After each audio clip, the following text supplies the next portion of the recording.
Ehlers-Danlos syndrome is a connective tissue disorder that, according to Ehlers-Danlos.com, affects 1 in every 5,000 people.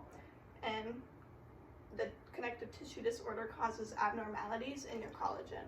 Collagen is a protein that makes up a lot of different things in your body, and it can affect blood vessels, your blood, your bones, and veins, and other types of things. EDS is labeled as a rare disease. There are 13 different types of EDS. I'm diagnosed with the hypermobile type of EDS. There's also vascular, classical-like, and then all the other ones listed here. All affect the collagen in your body or the proteins that interact with collagen. Defects in collagen can weaken connective tissues, like I mentioned, the skin, blood vessels, bones, organs, and veins.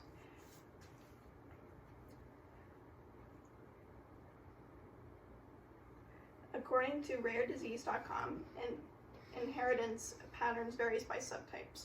So there's different sections of each types that was listed on the screen before, and they can be given through autosomal dominant or autosomal recessive. So autosomal dominant affects only one copy of the disease that's in each cell, and autosomal recessive is a mutation in both copies, not just one.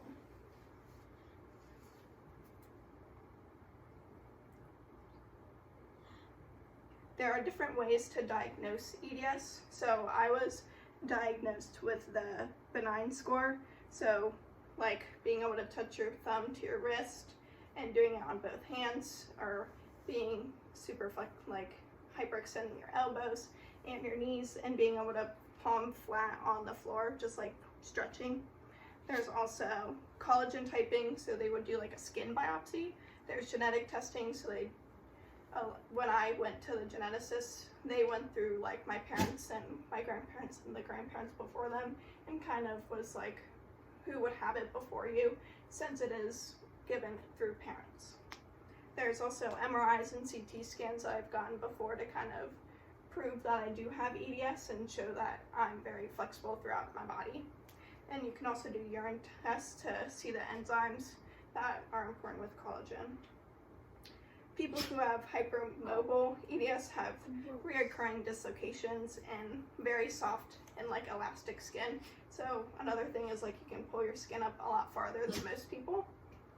People with vascular EDS have very fragile organs and their blood vessels can actually pop. So usually they have a lower life expectancy because it is so dangerous.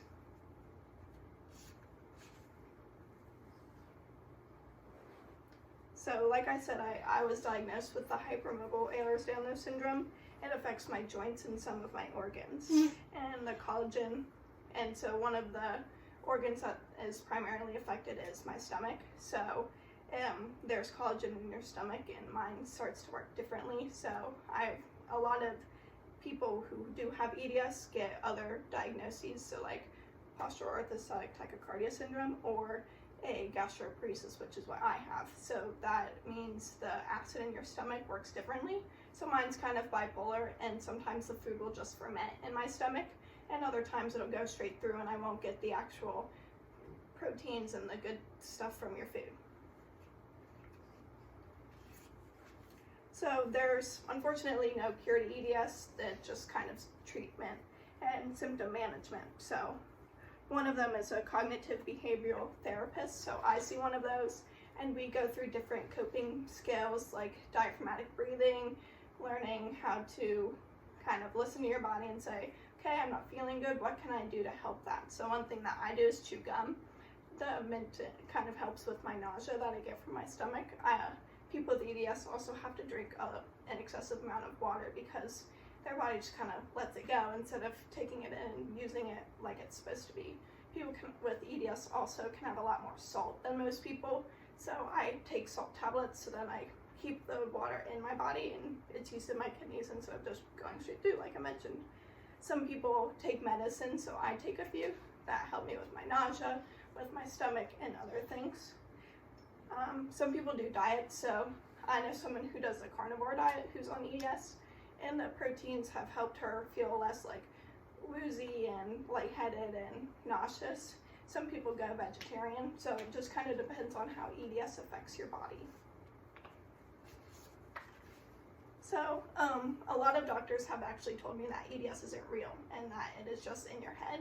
And a lot of people don't think that it's a real thing. And my geneticist who diagnosed me with EDS has been educating a lot of doctors, especially cardiologists, on EDS to say, like, it is a real disease and it's not just in your head.